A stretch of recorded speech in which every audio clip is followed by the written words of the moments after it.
Salah satu contoh wong lek memandang sesuatu dari satu sudut pandang yo, dari pandang yang dilihat tok, tidak mendalami sesuatu, maka akan salah paham, guys. Iki jenenge kacang ijo, guys. Tetapi lek ora tahu roh, mesti nggak percaya lek iki kacang ijo. Wong warnane ora ijo. Lek enom ijo.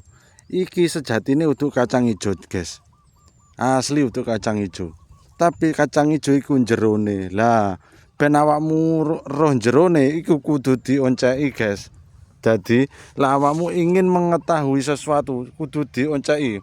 Enggak mbok telan mentah-mentah utawa langsung mbok kasih pemahaman sesuai apa sing mbok delok, guys. Jadi iku nggarane salah paham. Dadi menungso iku kudu belajar, kudu ngerti sak jero-jerone ben ora salah paham. Roh jabone tok langsung disimpulkan merasa bener dhewe, lah iku sing gare rusak. Wis menurutmu piye? Panas kate balik aku.